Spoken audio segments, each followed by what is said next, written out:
Candidose et naturopathie, 3 conseils naturels. Bonjour et bienvenue dans cette nouvelle vidéo. Je m'appelle Auriel, je suis naturopathe spécialisée dans l'accompagnement de la femme et des troubles digestifs. Et avant toute chose, je vous invite à vous abonner. Ça fait grandir la chaîne qui a pour but de vous aider à améliorer votre santé naturellement.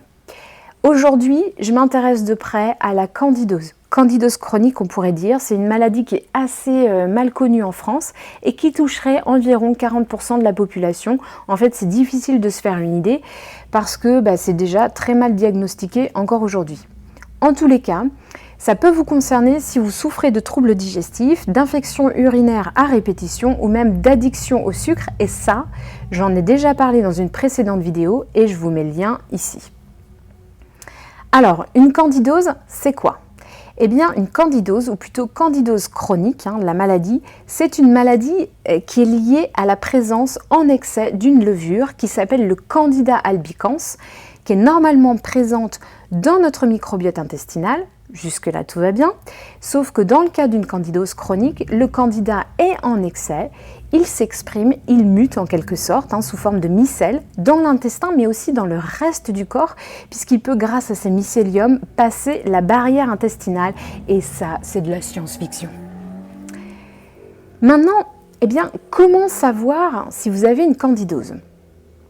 Déjà, les signes d'une candidose chronique, ils sont très variés, et c'est pour ça que c'est assez difficile à détecter. Il ne faut pas aussi confondre avec d'autres pathologies et dans ce cas-là, je vais penser par exemple à l'hypothyroïdie ou à la fibromyalgie qui peut avoir en fait des symptômes assez similaires. Donc c'est vraiment important de faire la part des choses. Cela dit, sous ces deux pathologies dont je viens de vous parler, il peut aussi se cacher une candidose. En tous les cas, si vous avez des doutes, il existe certains laboratoires d'analyse médicale spécialisés qui font des bilans en métabolites organiques urinaires, qu'on appelle le MOU, et c'est le test qui me paraît aujourd'hui le plus pertinent pour confirmer une suspicion de candidose. Attention, cela dit, ces analyses ne sont pas remboursées. Donc il faut vraiment vérifier d'abord avec l'anamnèse. Plusieurs signes sont souvent présents en cas de candidose chronique. Le premier signe très important, ce sont les troubles digestifs et notamment avec l'alternance de diarrhée et de constipation, des douleurs abdominales type spasmes, coliques et des ballonnements, beaucoup de ballonnements. Mais parfois, il n'y a pas du tout de signes digestifs aussi. Deuxième signe, la fatigue, puisque le candida, il dérègle votre production d'énergie. Une des métabolites produites par le candida, le tartrate, prend la place du malate dans le cycle de Krebs, c'est-à-dire le cycle de l'énergie. Alors ça peut être un peu du chinois pour vous, mais c'est pour vous expliquer en fait, et pour que vous compreniez que la production d'énergie, elle est diminuée, et donc qu'il y a de la fatigue, mais aussi de la fatigabilité. Maintenant, troisième signe, le besoin irrépressible de sucre. J'en ai déjà parlé. Le candida a besoin de sucre pour continuer à se développer, donc il en redemande et c'est plus fort que vous. Vous ne pouvez pas vous empêcher de grignoter et là, vous souffrez de vraies addictions. Maintenant, quatrième signe, et pas des moindres, le brouillard dans la tête, cette espèce de brouillard avec des difficultés de concentration, de mémorisation, des changements d'humeur aussi.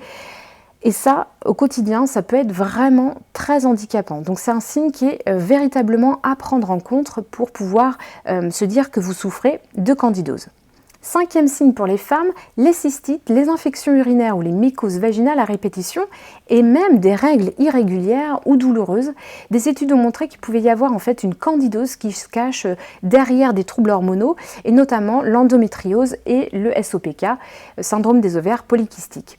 Donc dans ces cas, c'est vraiment important de s'occuper de la candidose peut-être en premier en fait. Et après, autres signes, les douleurs qui se déplacent, les inflammations à répétition, les baisses immunitaires, les intolérances alimentaires, les carences nutritionnelles, les troubles du sommeil, etc., etc., etc., car ils sont nombreux. Je vous l'ai dit, ça met vraiment le bazar dans l'organisme d'une manière générale. Maintenant, quelles sont les solutions en naturopathie ? Déjà, je dois vous le dire, l'accompagnement en naturopathie d'une candidose, il est long et parfois il peut être très difficile, mais ça vaut le coup vraiment, ça vaut vraiment le coup puisque la candidose détraque tout, ça je vous l'ai dit, et c'est important de vraiment s'en occuper pour retrouver votre énergie. Alors, le premier conseil, eh bien, ça va être de revoir votre alimentation. Alors, je ne vais pas vous dire d'arrêter le sucre aujourd'hui, il ne faut pas se leurrer, c'est quelque chose de très difficile à faire et ça peut aussi entraîner des grosses crises de compulsion, et je sais de quoi je parle puisque moi-même j'ai eu une candidose. Donc je suis passée par là. Mais cela dit, c'est vraiment important d'aller tout de suite vers une alimentation anti-inflammatoire, alcalinisante et surtout de végétaliser votre assiette. Ça c'est très très important. Et de mettre de côté tout ce qui favorise le développement du candida, les aliments acidifiants, le sucre et les aliments industriels en tête. Donc revoyez tous vos repas pour qu'ils soient pauvres en glucides aussi, ça c'est important. Et même si votre alimentation elle n'est pas parfaite dans un premier temps, que vous grignotez encore, eh bien c'est important de faire ces changements tout de même. Deuxième conseil, vous faire accompagner par un professionnel de la gestion du stress et des émotions. Et ça, on le dit peu souvent, mais moi je peux vous le dire, ayant eu une candidose, c'est vraiment très important parce que ça peut brasser. Et là, je vous conseille vraiment d'aller vers un psychothérapeute ou quelqu'un d'autre.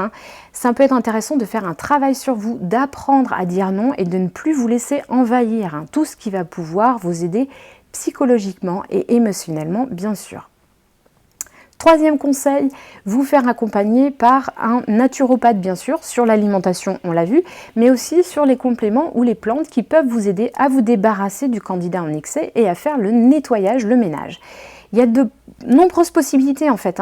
Il peut y avoir, mais attention, il peut y avoir aussi des effets secondaires, des contre-indications, des réactions, comme la réaction d'Alzheimer, qui en fait est due à la libération des toxines produites par le candida quand on tue celui-ci, quand il meurt en fait, tout simplement. Donc je vous l'ai dit, l'accompagnement il peut être long, il faudra alterner les différents compléments, les différentes plantes. Et là, je vais vous en citer quelques-unes. Alors, je pense par exemple aux huiles essentielles d'origan, de thym, de cannelle, de clou de girofle qui sont toutes intéressantes, mais attention à utiliser avec précaution parce qu'elles sont puissantes.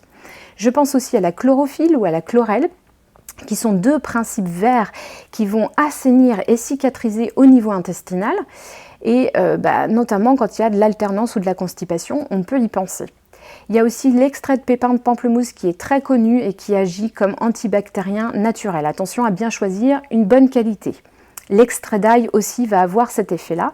Une autre plante intéressante, ça va être la réglisse, anti-inflammatoire, anti-infectieuse, immunomodulatrice et calmante digestive, donc vraiment tout adapté. Du côté des produits de la ruche, eh bien, je vais penser à la propolis. Et maintenant, je pourrais en citer plein d'autres, mais ce qu'il faut comprendre, c'est qu'une plante ou des plantes doivent être choisies en fonction de vos priorités. C'est pas la même chose si votre priorité, elle se situe au niveau des troubles digestifs ou alors au niveau des infections urinaires, par exemple. Et puis surtout, on va choisir des plantes en fonction des causes qui vous ont amené là, dans cette situation-là. Donc c'est important d'évaluer ça aussi avec quelqu'un.